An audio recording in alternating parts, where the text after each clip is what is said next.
What's up, everyone? Welcome to another episode of That Hobby Show. With me, as always, is Houston from Chasing the Graph. What's going on? What's And up? you How may you doing? good. And y'all may notice we have a special guest. We have LaRon Bennett, former world. Well, no, I think I would still say you're world class, 400-meter hurdler. You know, I mean, you're definitely beating me in Houston in a race. So you know. Oh, yeah. Especially when it comes to hurdles. So, yeah. So let's get started with. I guess high school is where this all began for you. Mm-hmm. So, yeah. Were you just a regular sprinter at first? Actually, high school is where I started at. Well, middle school, 8th grade, but track has always been in my family. And so at the family cookouts, we were always racing. And one of the big things that kind of determined whether you were like the big deal in the family was towards the end of the cookout, guys, girls, uncles, aunties, anybody wanted to race, you just got in a straight line and we raced. And, since I can remember, middle school, I was always trying to beat my uncles, and my uncle Troderick, which at that time he was probably in his mid-20s or so, we just could never beat him. And really that was about as much racing as I did. I was more into baseball, swimming, and everything else that had nothing to do with running track, and partly because of how bad my uncle was beating us. So I was like, why go out in public and get beat outside of our family if I can't even beat my uncle? So I didn't really jump into track until my 8th grade year. My middle school track coach, Coach Spalding, he told my mom that I should be running track. And I told him, I was like, nah. And then my mom came back and she basically strongly suggested that I go try it out. And the rest is history, I guess. Yeah. So I want to go back to that cookout though. So that day when you finally beat him, in my family, we would still be talking about that. Is there still smack talk about when he finally got beat? Not so much, because I beat him pretty handily. And actually I didn't. Gosh, I think that was probably my sophomore, junior year in high school is when I raced. Oh, wow. And so I knew I had already went to state, and I was, a pretty good football player, had retired from baseball. And so I was pretty well trained by then. And so when we got out there, I beat him pretty easily, but let him tell it was close. And after that, I went into retirement for a while. Yeah. So yeah. you got to go out on top. Yeah.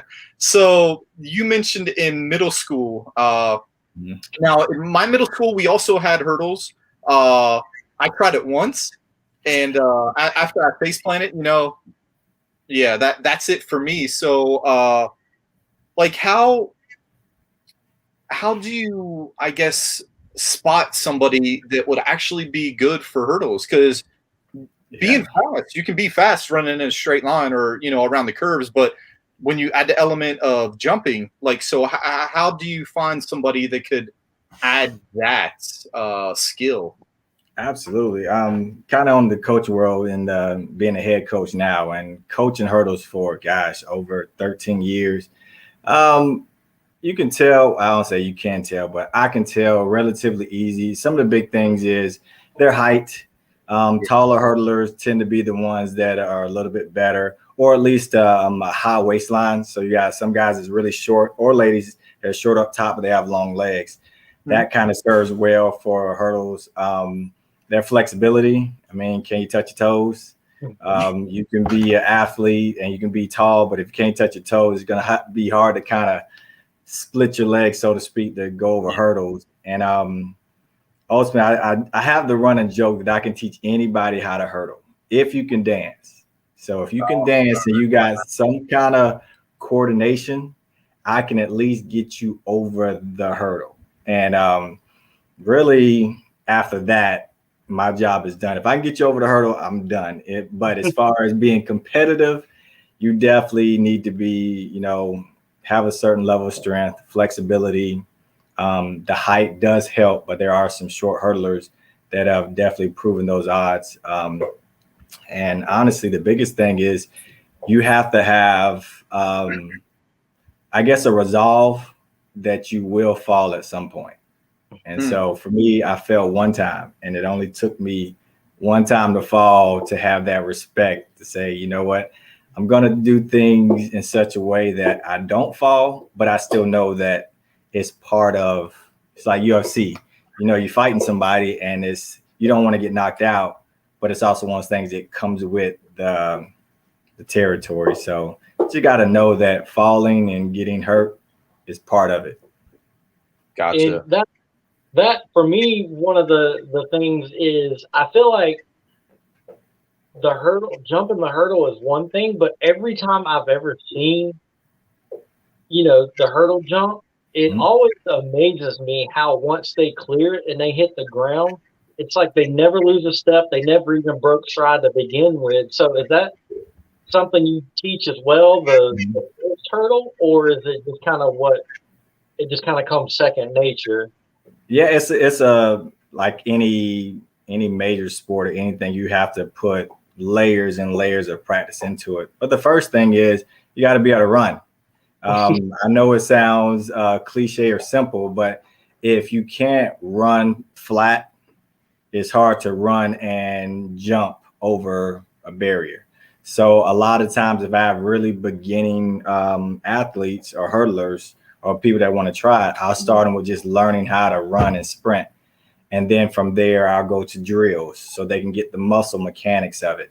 And then we'll practice in grass typically and just get the confidence in running and landing, and then kind of getting those essentially 3 steps or 3 steps for the 3 or 4 steps for the 110s and the 100 hurdles.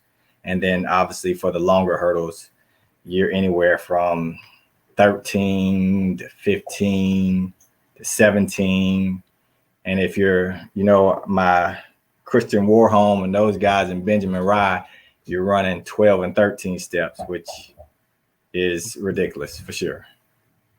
So correct me if I'm wrong, but when you hurdle, you want to obviously clear it, but you want to clear it with as little space between your body and the hurdle, right? Because the longer you're in the air, the more time you're actually losing, right? Yes and no. So you first have 2 different hurdles races, right? So you have the 110 hurdles and the 100 hurdles, where they're only running 100 meters in a straight line, 10 hurdles. Both races have 10 hurdles. Just one is in a straight line, the other one's around the track. And so with the straight line or the 100-meter hurdles, you have to you want to have what we call zero clearance or zero space over that hurdle.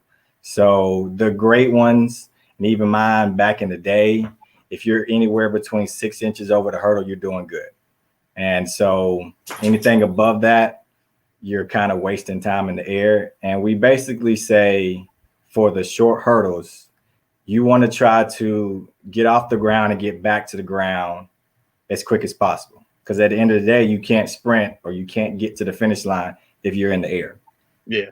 So you take that concept and say, okay, I want to take off and I want to get back down quick, which is why the race is so fast, it's so ballistic, and hurdles tend to fly everywhere.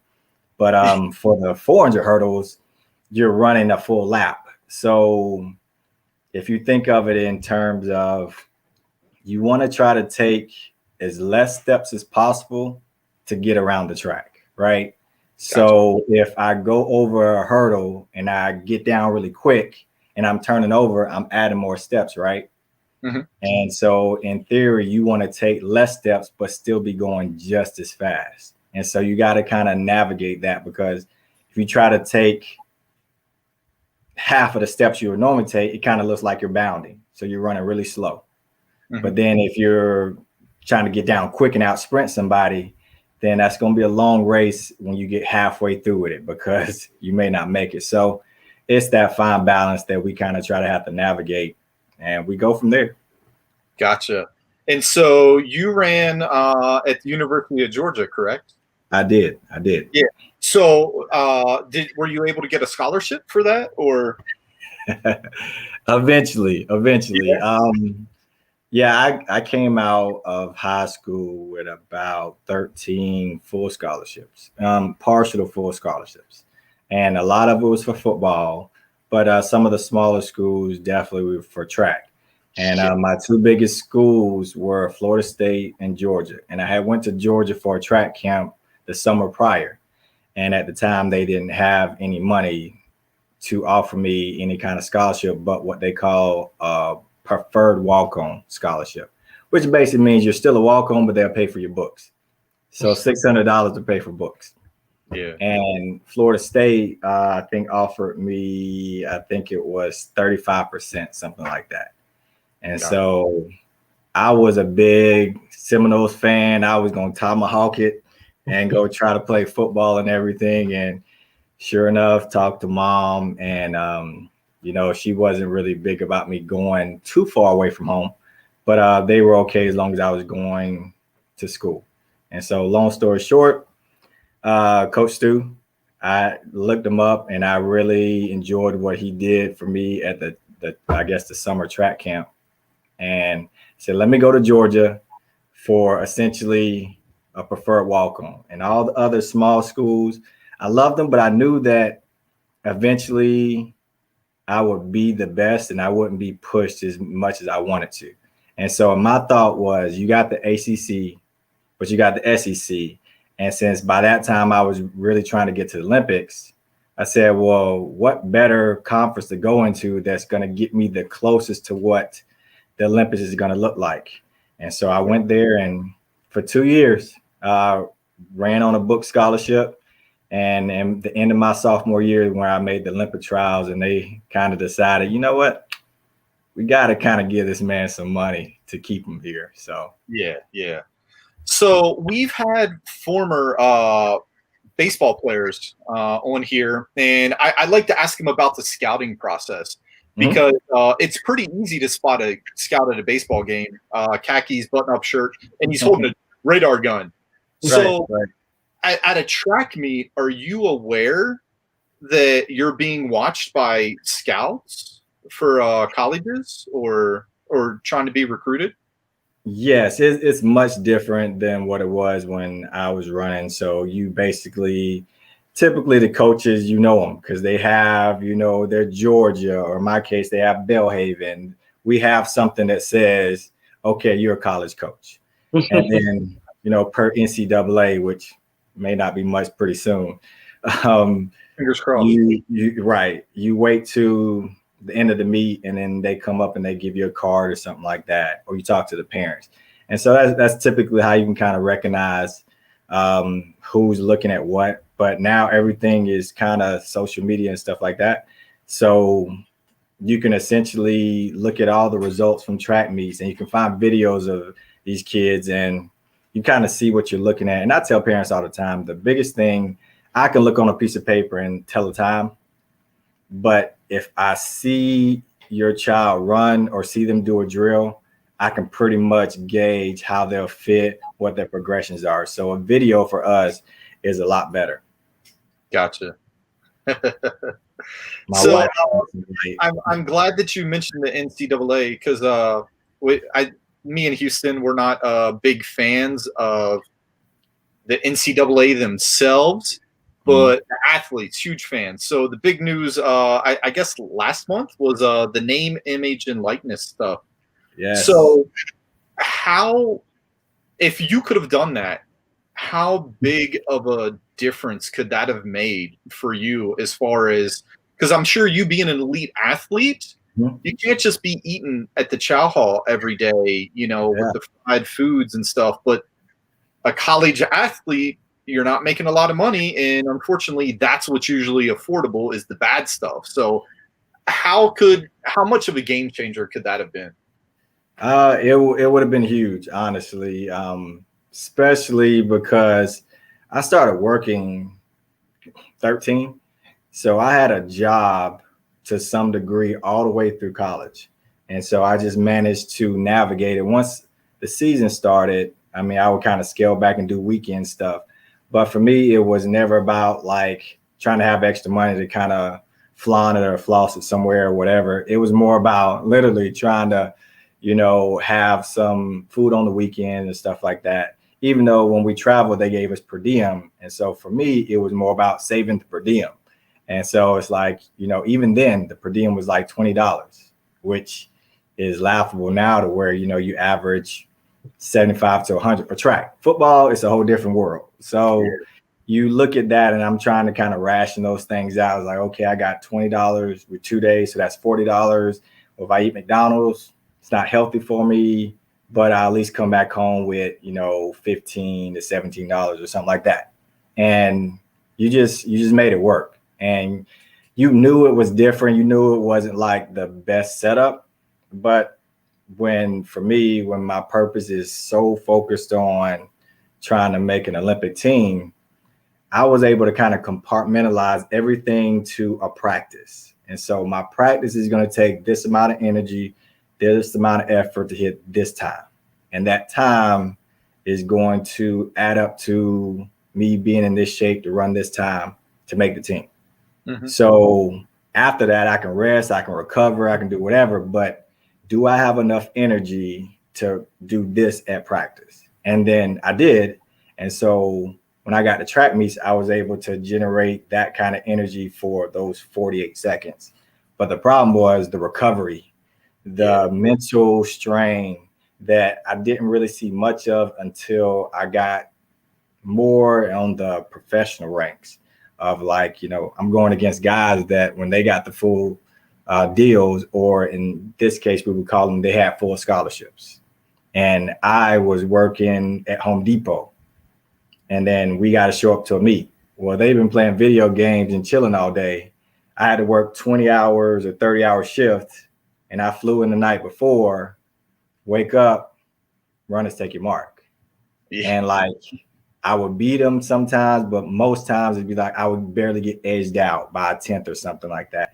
And so those things add up. But yeah, to your question, man, it's just more about leveling the playing field, as far as, now granted, some may try to take advantage of it and not know how to balance. They may, hey, I need to go sponsor this and I want to get my money for this. So I get that piece. But I think by and large, especially for our sport, and also you look at what the rule is going to benefit. The big superstars in football, baseball, they're going to make their money regardless, whether it's now or later. It's just now it allows them to be millionaires almost near before they get out of college. Yeah. But who is it? The freshman quarterback at Alabama? Mm-hmm. I think Nick Saban said that dude's already a millionaire and he hasn't taken a snap. So you look at it that it really kind of helps the second tiers, where we're allowed to say, you know what, hey, this rim shop or this Subway place, can you sponsor me for extra $1,000? So I think it's a lot of money going out there, and it's kind of about time that it's some of it at least is getting back in the pockets. Yeah, my opinion, I love it, and it could only benefit sports like yours, because the not so popular sports, or we're in that Olympic season, so they actually have more eyes on it, and they're kind of popular for a little bit, but then it's like, what sports are the first ones to get cut? The ones that don't make as much money, that aren't as lucrative. So now you guys aren't as dependent upon the university, and that can only help you. But I mean, it'll make the product better training, better diet. So it's going to make you guys better product. So I love it. But so with track and field, there's basically 2 seasons, right? Like an indoor and an outdoor. Correct. So did you do both in college? I did. Some schools don't, what they call, sponsor indoors. And so just financially, it's a lot to travel a full team to all the indoor meets. And some areas don't have indoor tracks, so traveling that far. But at Georgia, yes, we had indoor and outdoor. And it's a challenge, but I do think it benefits us in our sport because ideally, if you look at it, you want to have at least 10 to 11 races Okay. to kind of get you in shape to basically run some of the times that you saw over the Olympics on TV. And so if you go back and look at the I guess the meets that all of those athletes were in, it's probably not one of them that ran in anything less than 9 to 10 races before that. So that's kind of like the standard or so that you need 10 races. So in college, if you add those 5 or 6 races with the 6 to 7 outdoors, then by the time we get to nationals, we're ready to go. Did you prefer indoor or outdoor over the other, or you just running either way? Oh, I hated indoor. Well, Really? hate is a strong word, isn't it? I strongly disliked indoor, and let me say this: I love the atmosphere of indoor, but me being 6'1" and running because the indoor track is smaller. It's 200 meters on an average. You got some tracks is what they call oversized, which is 300 meters, which I love those because it looked more like an actual outdoor track. Mm-hmm. But most of the ones we ran on in Arkansas and Florida were like the 200-meter tracks. And it can kind of play tricks on you because the track literally almost looks like a full-size track until you run, and everything is double. So for me, when I'm outdoors, I'm used to running 1 lap and that's it. Indoors, now I got to run 2 laps to equal my 1 lap. And then the bigger thing is, they're banked. A lot of them are banked tracks. So now you're running on an incline and you're trying to get your balance. And the real kicker to it is, everybody can come down in your lane. So they have a brake line. And when you come around the first lap, you come across the cones and then everybody can fall down into lane 1. Well, that sounds like a recipe for a car, train wreck and everything else when you're going at, 23 to 27 miles per hour. Yeah. So for me, it was kind of trying to navigate those things. But honestly, by the time I got to my junior year, I looked at it as a necessity to get to my goal. So even though I didn't like it, I couldn't skip it if I still wanted to compete on a world-class level. Gotcha. So during the either indoor or outdoor season, how much time do you have between meets? Like, do you have a meet every weekend, or is it every couple weeks, or? Yep. Indoor season it normally starts the first or second week in January, and you're typically going every weekend. And then if you make it to nationals, which tends to be early March, then it overlaps because early March starts outdoor season. So if I was to make it to nationals, then I wouldn't be able to start the first couple of meets for outdoors because I'm still running indoor nationals. And then typically you give like a 1 week break, which SEC is really like 3 days. And even that is like, okay, sit still, but you still got some easy striders. So it wasn't really a day. Well, the weekends were off. I can't say that. Like we weren't competing on the weekends, but you typically have that 1 week to transition. And then after that, you're outdoors, which I love because my coach halfway through indoor season, he would start working on 400 hurdle stuff. And so even though I was still running indoor, by the time I got outdoor, my first outdoor races over the hurdles was pretty good. And typically I will open up the season at 50 seconds or in some cases 49, which would jump me all the way up to, top 5 in the country or top 10. So once the season starts, does your practices kind of get scaled back to keep you guys fresh for the meets? Yeah. So what the track and field fancy term, they call it periodization. So basically you look at it as a mountain range, like highs and lows, but you're always constantly going up. Right. And so I tell young coaches, everything is my coaching philosophy is from a pyramid. So you got a wide base, and as you go, you meet at the top. Right. And so typically in August, September, or more like September, you'll start with the long runs, just what we call cross country type run, which is very offensive to a cross country runner, because 1 to 2 miles for us is like their warm up. So they always roll their eyes when we say stuff like that. But we start with the long runs, overtraining, and then really typically 4 to 5 week cycles, we kind of incrementally cut the distances down. And then as the distances go down, we speed up. And then so you do that same thing all the way essentially to indoors. But then it's still kind of like halfway up the peak. So even when you see some of those indoor times and they're running really fast, they're not as fast as they can really get, because the whole thing is about June or July, which is where we want them at their fastest. So it's kind of trying to build that up, rest them when you can, and just essentially when they get to the Olympic finals or the national finals, they have what everybody aspires to, which is a PR or personal best. Yeah. And so it's really hard to do that, though. Very hard, like to hit a personal best and then come back the next week or the next round and hit another personal best, because it's what it says, like it's your best. So literally, you technically can't go faster because you just did. Mm-hmm. So now let's go again.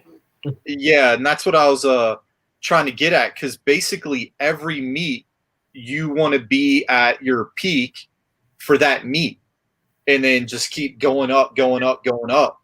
So I'm Georgia SEC, got to be a big time program. So what kind of science was in it? Did it like blow your mind where after you race, they're like, okay, we're looking at like, I don't know, your VO2 max or something, and we know this, right? Or like we were looking at your stride length, you know, what type of was there any type of science like that involved? Not at that time.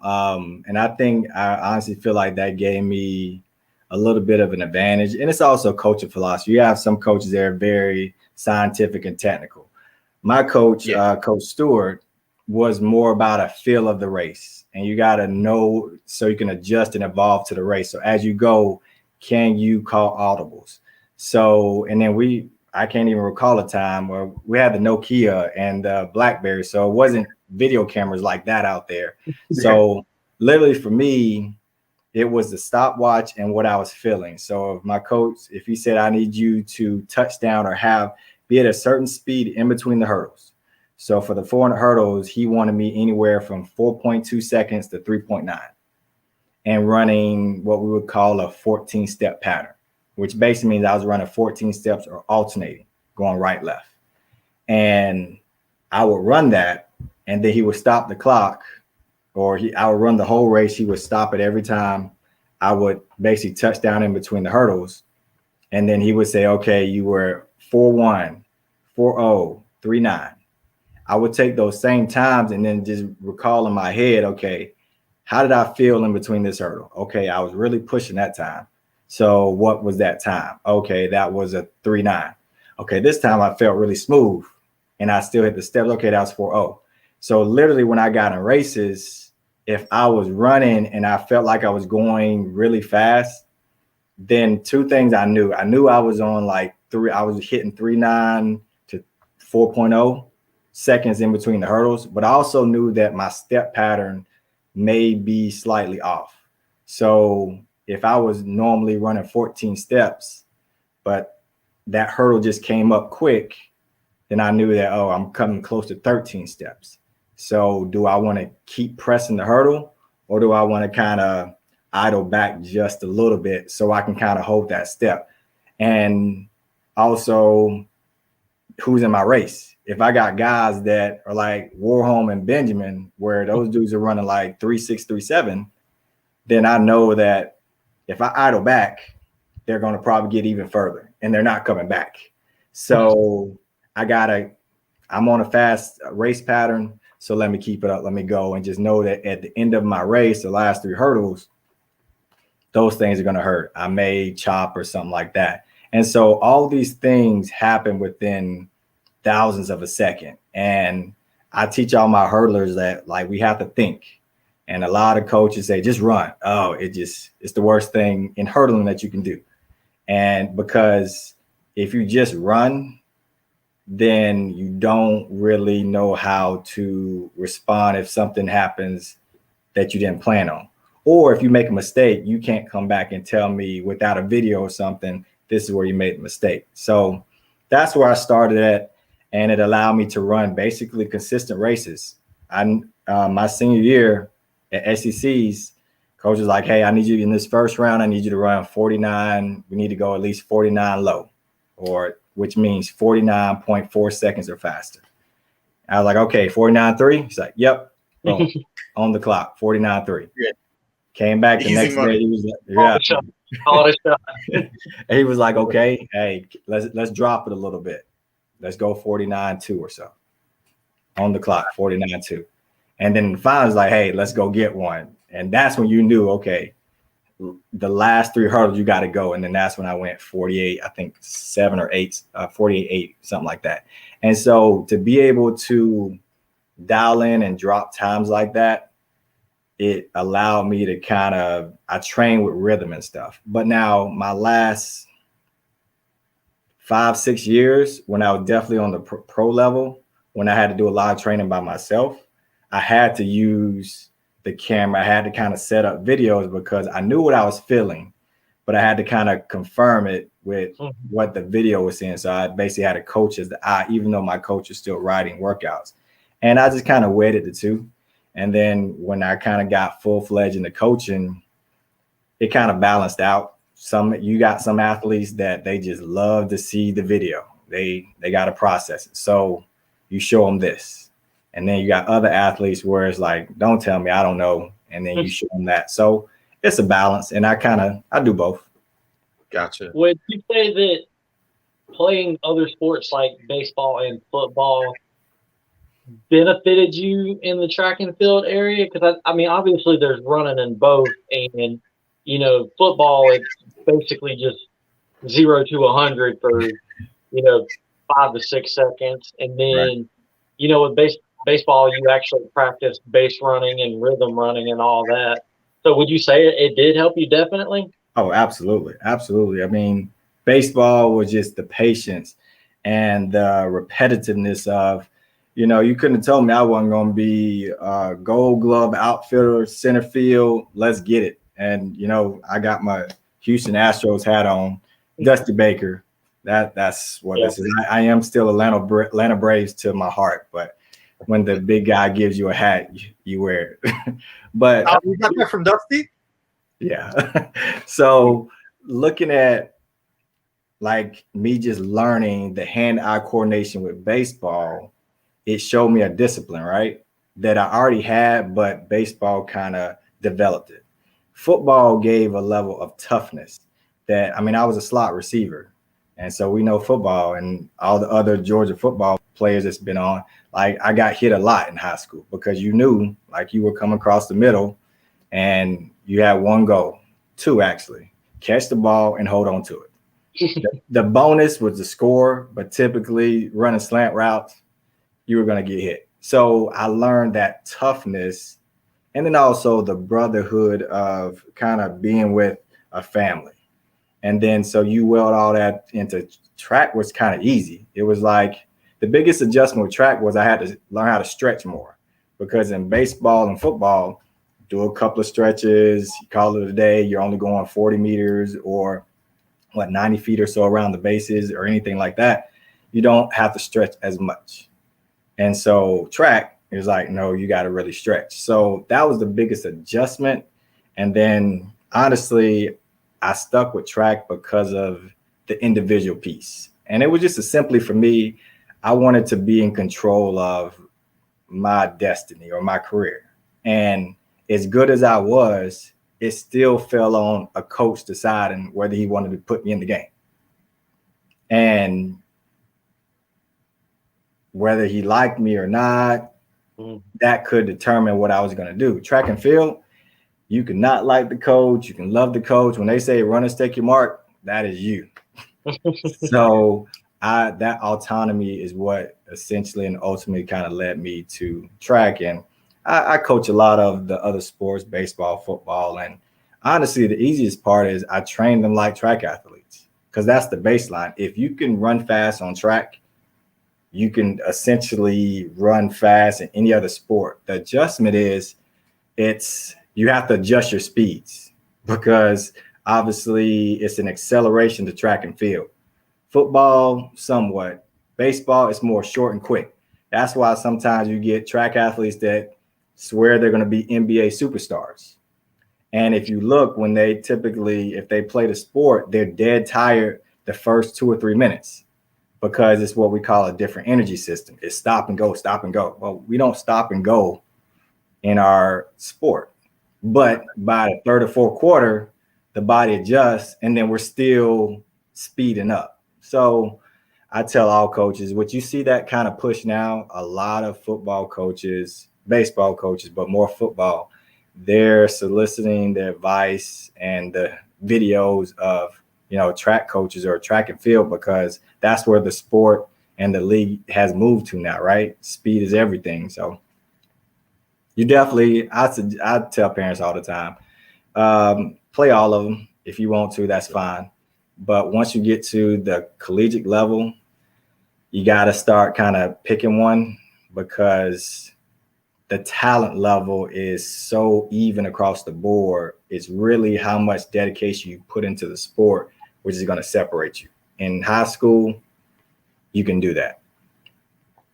Did you have a rival, like someone that if you seen they were in not even in your heat, was there some guy that you were like checking his times?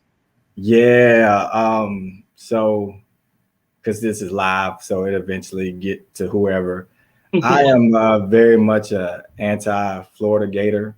Like my wife will tell you all the time, like I can barely get this orange and blue, but it's navy blue, so it's okay. Yeah. But like that light royal blue mixed with the orange, it just I see we got some blue on the screen, and it's something about the Gator that just it burns my soul. Yeah. So with that, Karan Clement, he was Olympic gold medalist. He's a couple years younger than me. He ran at Florida, and that's the biggest thing. You know it growing up, you're a Georgia or Florida fan, one of those two. And obviously being from Georgia, that's what I was. And so I was going to get a lot of slack had I went to Florida State, but that was okay because it wasn't Gainesville. Yeah, but State.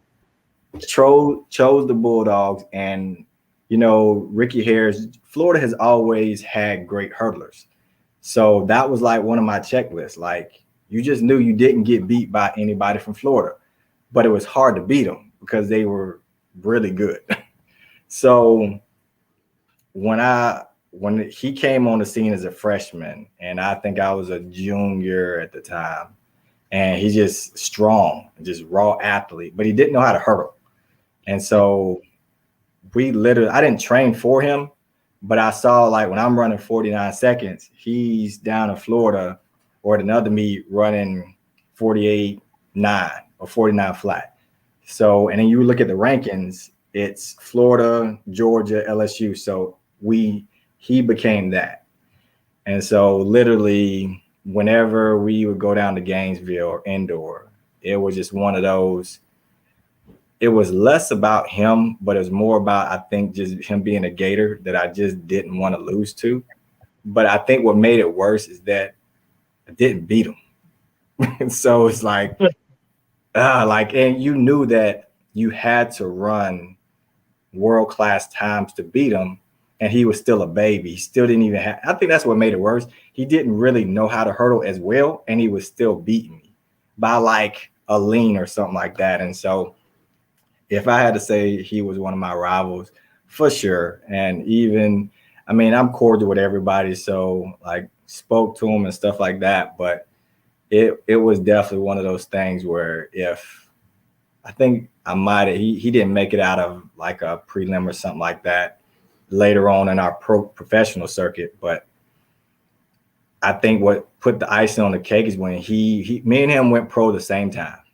and he got a huge deal from Nike, like 6-figure deal. And I got what we would call, or it was offered a kit deal or $25,000 deal versus his 700,000 to 800,000. And at the time, he was number one. A guy named Benny Brazil from LSU was number two, and I was number three. And Benny went to the league for football. So in my mind, I was like, that's enough money. If you already gave him over $500,000, where am I at? And so, long story short, I didn't get any of that money. So I think it just made my disdain for the Gator, not necessarily the person, that much worse. So thank you for bringing that back up. I thought I was over it. I'm sorry. I'm sorry. So I find that interesting that I didn't even think about it. So the rivalries from the SEC carries over to the other sports. So I'm sure. Did you hear it from the fans? Most likely more in indoor, because I'm sure the echo and stuff. So was there, the trash talking and the heckling from the fans? Yeah, well, not as much as the heckling, it's the chants. And that's where it started at. Florida and Arkansas have two very distinct chants, and Florida has their Gator chant, right? And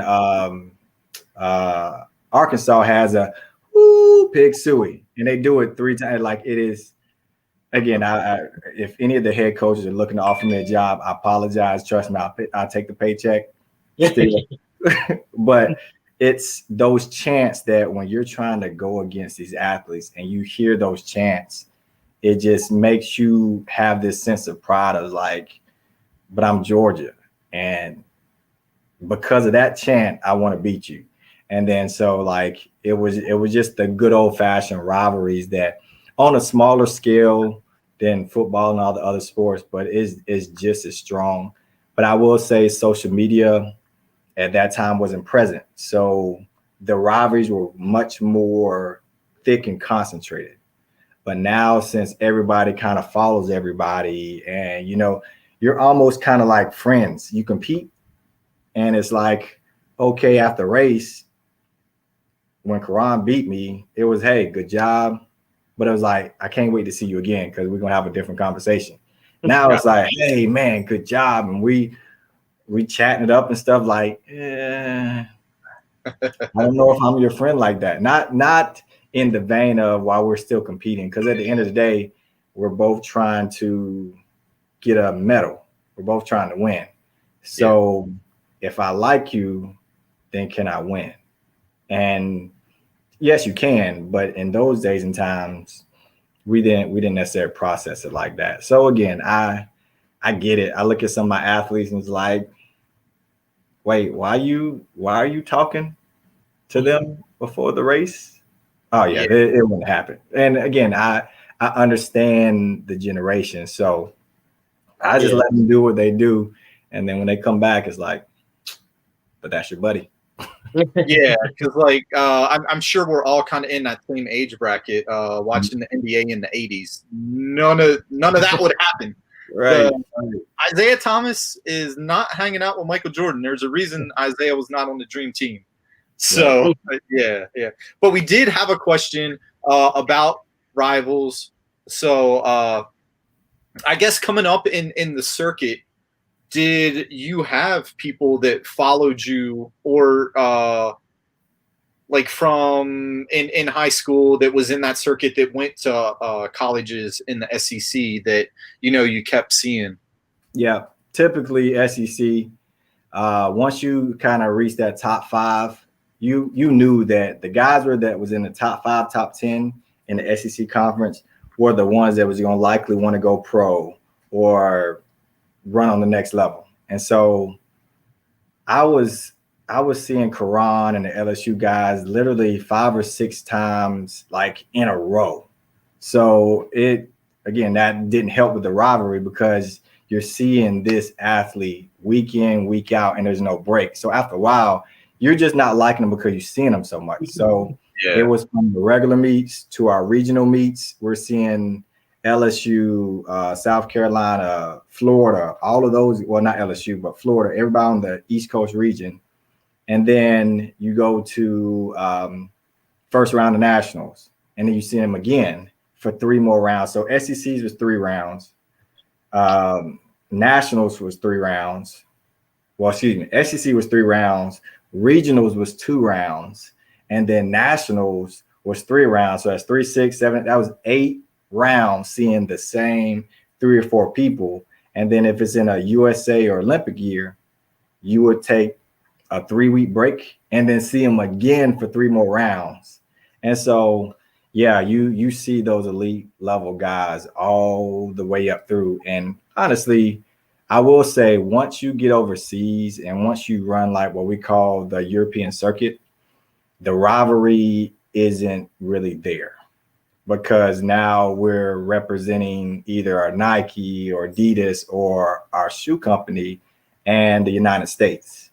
So we now know that overseas, you got Norway or Italian or Jamaican, that they know that they can become millionaires if they beat any one of us, because we're just quote unquote that good.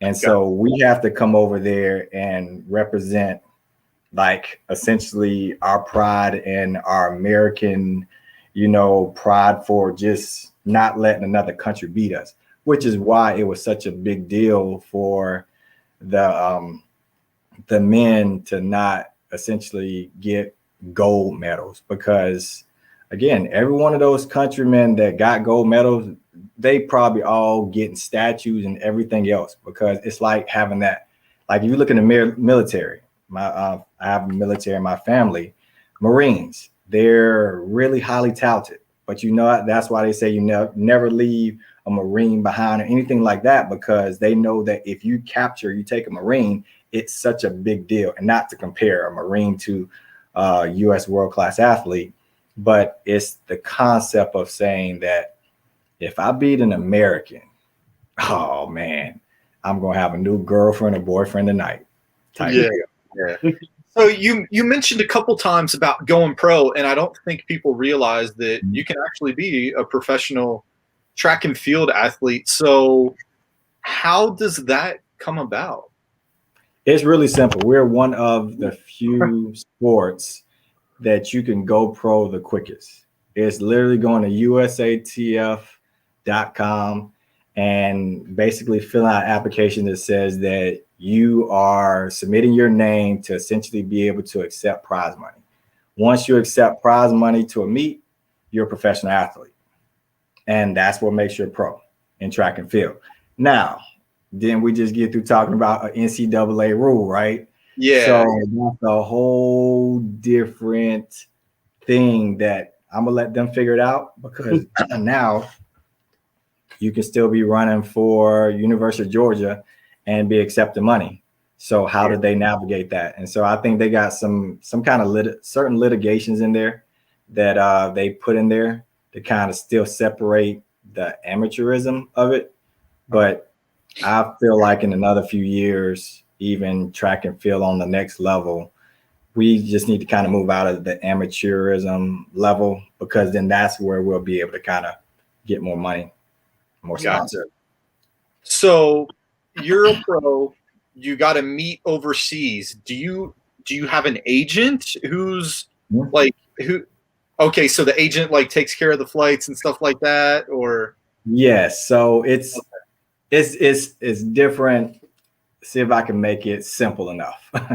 So yes, it's like any other agent where they're supposed to take care of your travel, get you over there, get everything set up. But it's also levels. So you got to look at track and field as an A, B, and C level, C tier athletes. A level is Usain Bolt, Sha'Carri, all of those elite levels where they're going to show up.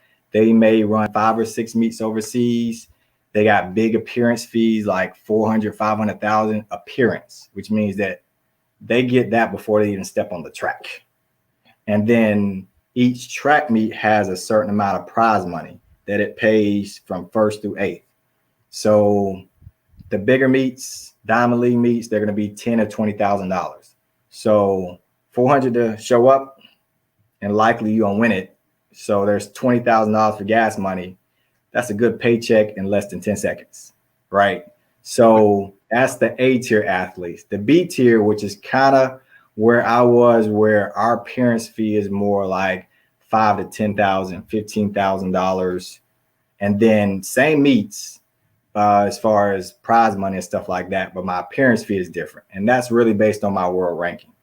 Once you kind of get out of the top 5, top 10, that's where the parents fee adjusts. And then essentially my agent, he had a house, two houses, one in Italy and one somewhere else. So literally, and one was a hotel. So you rent out the hotel and it's like 20 of us. And that's another reason why the rivalries aren't as big, because say if Quran, we had the same agent, I can't necessarily not like you like that because we on the same plane together. So he'll fly us all over. We're at the house. And then once you get to Europe, it's only a flight or a small flight or a train or a car ride away. So we stay over there for 1 month to 2 months, and you just basically stack meets together, 10 meets for $1,000 per meet, which that was on the low end. So let's just say 5,000 per meet. If you win all of them, that's $50,000. And so that's kind of how the B tier is. The C tier is the ones that, you know, they make it to the Olympic trials, but they don't make it in the finals. They make it through the first round. But with a little bit of training and stuff, they can make the finals. So what they would do is they would basically get an agent or somebody that would essentially get them overseas. You don't really need an agent to get overseas, but the agents have the contacts to the meet directors. So that kind of helps. But you have athletes that if they get an email, and these days and times, they just email the meet director, say, hey, can I get a lane? I'm this. And then if they can get $2,500 to $2,000 to fly over there, they go over there and just kind of hop around countries and run at small meets. And since we train at such a high level, we'll average as Americans top 3 to top 4 in every meet. So you're averaging anywhere from $10,000 to $7,000 per meet. So that's kind of how you kind of eat what you kill type deal if you're on that B and C tier. So hopefully that was in a nutshell. Yeah, I didn't realize it was actually that simple to go pro. But so what country surprised you the most with I guess the fandom for track and field? Like you were going there expecting maybe, I don't know, a half full house, and it's just packed, flags, banners, vuvuzela, everything. Gosh, and I've been on every continent except for Australia and Antarctica. So there's been a lot of meets, but I would say probably Senegal, Dakar, West Africa. Yeah. I went there, and again, I love my agent, but he was really good about growing us up. You would get you get a ticket. You say, hey, we're going to probably be leaving to go to Europe. It's 10 o'clock at night, and you don't see any email, anything. 2 o'clock in the morning, you get an email. Hey, your flight leaves in about 4 hours. What? So you go get your flight. He's like, I talked to somebody. They'll be there to pick you up when you get to West Africa. Okay. Again, B tier. So you get over there and you get off the plane, and I'm like, man, this is Africa. So I'm expecting like a lion or something. I'm like, no, I see cars and buildings. I'm like, okay, there's the first stereotype out.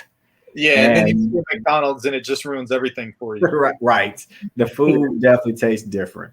No FDA approvals over there. But literally get off, and they get me to my hotel, and then they send you over to the meet, which is most track meets overseas are in soccer stadiums. So those things average 70 to 90,000. So when I'm walking in the day before, I'm like, man, this thing is huge. It's not going to fill up that much. And so we do our shakeout, come back the next day, and literally you see people just walking. Like, I guess they said from other local cities, smaller countries to come see this meet. So by the time the meet started, and that stadium fit, I think it was 80,000 people. And so 80,000 people came into this one stadium, and I'm in lane 5. And then you feel the atmosphere of, man, like, they're excited to see you as the American, but their countryman, he was in lane 1, and like the standing ovation they gave him was like, oh, we need you to beat this American, but we're glad the American's here. And so that kind of rivalry is saying, okay, you want to beat me? Do you know who I am? Type deal. And so literally that atmosphere created such a big, I guess, hype. And long story short with that one, I took off, and for 300 meters, I was leading the race, and I heard all the cheering, and I was like, okay, I'm gonna win it. And the cheering got louder. I was like, yeah, because I'm the American. That's right. Yeah. I'm in my motherland country type deal. And literally at my peripheral, I see the African guy coming up. And the first thought was, I was in lane 4. He was in lane 1.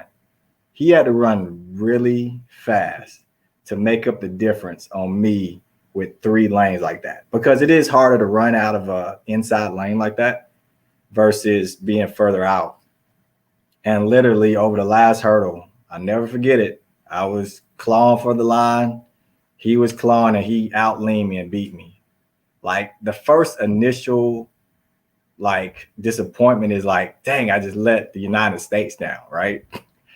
The second one is just like, man, I just got beat by somebody that's like in his PR before. I don't even know what we ran. I know they said he set a country record at like 49. I feel like it was like 49.8 or something like that. And I feel like I went like 49.9 or something.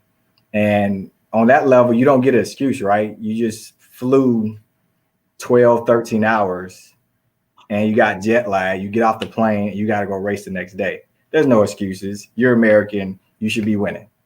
And so that story was really big to kind of let me know that, hey, the respect for other countries for me has always been there, but also the appreciation of like you said, the fans. And when I left, they had this thing that they would do. They would go like, psst, psst, psst. And it was like, what is that? And when I'm getting my blocks, I could hear it. And then after the race, I looked up in the stands because a lot of the little kids are kind of hanging over the edge of the second balcony, and they're literally saying, psst, psst, psst, psst. And so I look at them, I'm kind of disappointed, right? But they're like giving me thumbs up, like, psst, psst, psst, psst. Like what?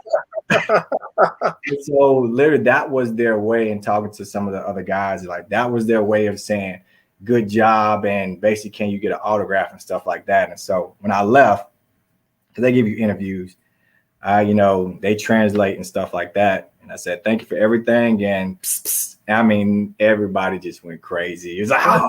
So it was cool atmosphere for sure. That is awesome. I spent a few years in South Korea. Did you ever get to run there? Yes, Daegu, South Korea. Okay. That was my only meet over there. Hot. That's so my buddy that asked the questions.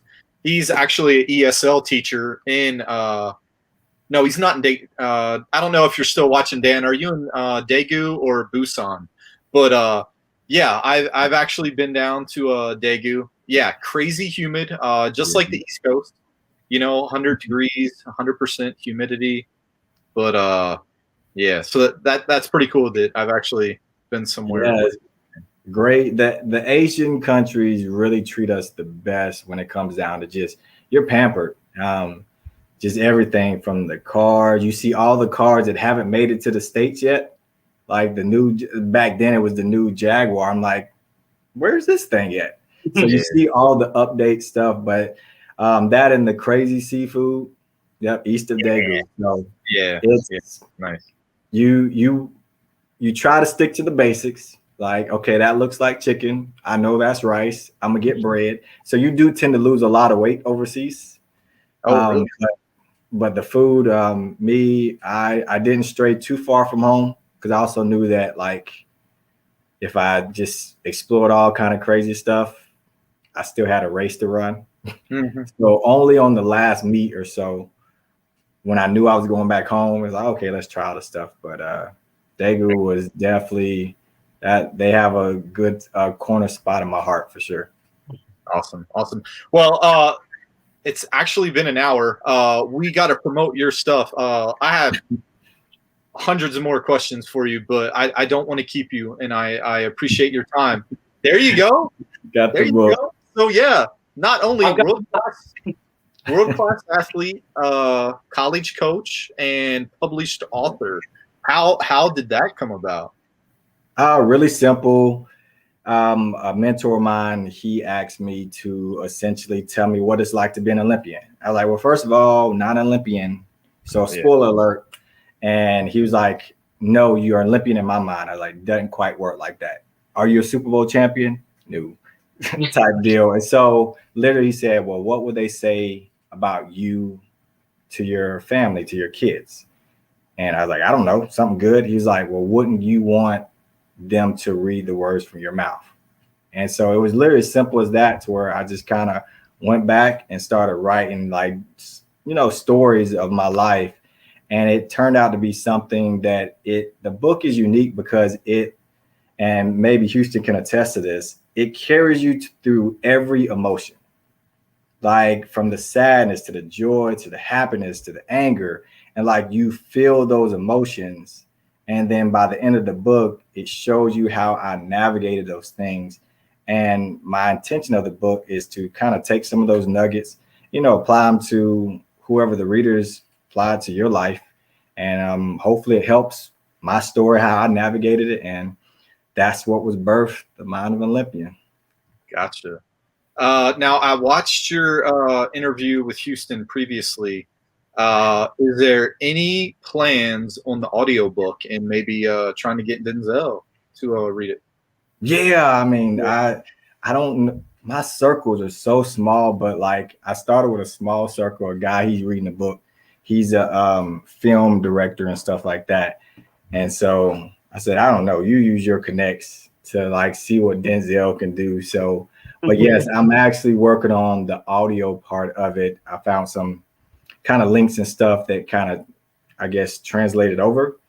And just kind of, I want to make sure I kind of reach audiences everywhere for whatever they can do, because I know when you see the book, it's like, oh, it's thick. But once you get through the first chapter, they read like small, short stories. So that is the plan. I don't know if Denzel wants to go over hurdles. So I told him I don't mind casting myself. So, but I mean, it's an autobiography, right?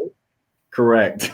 So you don't want a short autobiography. You want something thick, somebody that's lived, that has stories to tell. So that's not a bad thing, So let me see if I can do this right for where people can actually buy this.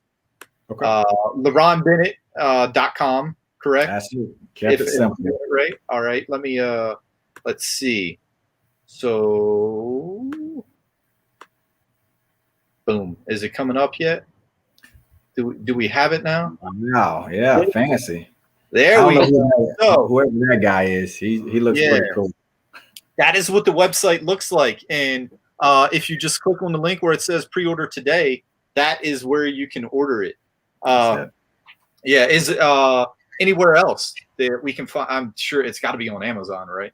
We are working towards that. So that's the next biggest step. And so hopefully in the next month or so, we're going to kind of push towards Amazon. We kind of want to do a pilot to see how well we can kind of distribute on the kind of home markets. And so I think we're going to be talking to the big boys and let them know that somebody important is coming to their neighborhood. So there you go. Yep. Amazon is coming soon as well. So right now, when you order the book, it comes directly to my office and everything. And I actually inscribe and sign all the copies. And so that's kind of one of the touches before it gets big, because one of my goals is to get personal goal, just to get over 1 million copies out there. And I know that's huge. So on the way to that, I want to make sure these small levels of just one-on-one that everybody knows that LaRon actually took the time to, sign this book, give a thank you, and mail it out to him personally. So I don't know how long I'm gonna be able to do that. It probably won't be too much longer. I'm thinking because a lot of big things are coming on the horizon. So right now, you do definitely get an autograph copy from me. And Excellent. I was gonna bring that up as well. That you have posted pictures on Facebook and stuff where you have the mail crate full of packages and you're shipping them out yourself. Yeah. And I have been advised already, and just with the business of like how long you gonna be able to keep that up, and Yeah. it's just something that I think makes me authentic, to where it's not about the sale or the money to me. It's more about just every one of those blue packages. I look at those as a seed that's gonna inspire and help somebody. So for me, I don't look at it as extra work, extra time. I look at it as, okay, if I'm a farmer and this book is about to go into somebody else's hand, that when they read it, they're going to be at a different space in their life and they're going to enjoy it, then let's go and package up these things. My first night was definitely 27 hours. So I definitely said I might need to curve some stuff, do some more planning. So I have since planned, and now I'm able to kind of get them out there a little bit more timely. But I will say, the next bulk order of books that have been coming to me, they should be in another week and a half. So all of the orders that come in, there'll be a little bit of a lag time till they come in, and then I ship them back out, because that's another thing. And I kind of took that model from Amazon, the Prime shipping. And so I priority ship everybody's book. So within 2 or 3 days, I like having that feel of when they press click, that book is showing up. So like I said, as the next 300 books come in, I'll be doing that same thing. That's awesome. Awesome. So social media, where can we find you? We see your Twitter handle, but and Houston's mentioned your Facebook. So when we Google you, where do we need to go? If you Google me, I think it's just as simple as LaRon Bennett. I feel like I'm still on the first page or so. I don't know if I've moved down the pages. That's more of an athlete thing, that, your claim to fame is if you're on the first 2 pages of Google, then you're special. So I think I'm still on there. But on Instagram and Twitter, my handle is still the same. 400H Dog, DAWG, for Georgia Dog. That same handle goes for both of those. And Facebook, you can find me at under LaRon Bennett, and I'm there as well. So I'm pretty accessible, and I'm human, and I'm normal. So I know I see some of our other superstars and stuff like that. It's hard to get in contact with them, but I want to, as long as humanly possible, hopefully that's to my last breath, be able to say, hey, LaRon, this is actually LaRon I'm talking to. So I don't know. We'll see. Denzel, I want to talk to you too. Yeah, I'll try to add him on Twitter. I'll just have to make sure it's the verified account. So Right. Thank you so much. This interview has been so fun. Normally, I'm one of those guys that are into like the stick and ball sports, because I hate running. I just retired from the Air Force, so they made us run. So when we had mandatory fun runs, that kind of spoiled me toward running. So I prefer to run if I'm being chased, and that's it. But it was a fun interview. Absolutely. I learned a lot. Probably could have went another probably two more hours, man, because just so much stuff. I love learning about these other sports that I do not stand a chance in. So I maybe schedule. Yeah, definitely. You guys have to invite me back, and especially with the questions of the. I know we didn't get to touch on it much, but I definitely love giving a track perspective of what everybody was experiencing from the Olympics and the magnitude of what they were seeing. So that's for another later date, but Yeah, definitely, especially 400 hurdles. Now that you all know, like my PR was 48.74 seconds, and that was fairly good. And the elite levels is 47 seconds. So when we just saw three guys run, well, two guys run 46 seconds and run 45 seconds. Now you kind of get that perspective of, yeah, that's pretty crazy. yeah. So would your analysis be on the level of Carl Lewis's analysis of the relay team, or Um, I wouldn't have necessarily. I wouldn't have put it like that. Like it is a lot that goes on with trying to get that stick around the track, and I will say that you have politics, you have pressures, you have all those things that go into place, and yes, the biggest thing is those are the fastest athletes in elite level, but it's also one of those things where most 99% of relays, they know each other, they're working on it. And so you do kind of know the ins and outs of the other three guys. And so you just never know what's going on. And it's hard for me to say what I would have done different as far as, being on that level. But I do think that, you definitely can do a lot of things different for sure. But I think sometimes some statements like that is more of a push to kind of say you want to be the relays coach. And okay. But I think we just also have to look at they've been having stick trouble for the past, 3 or 4 Olympics. Yeah. And it's been 3 or 4 different relay coaches. Yeah. Oh, I'm sorry. No, I was just saying all those coaches, they're considered elite level relay coaches in their field. And all of them have been a part of collegiate systems where their relays have had no trouble. So you have to put that in the case of if they've not had relay issues before they got to Olympics, and you get to the Olympics and you have the issue, then what really is the problem? Because what most don't see is that the best people don't always run the relay.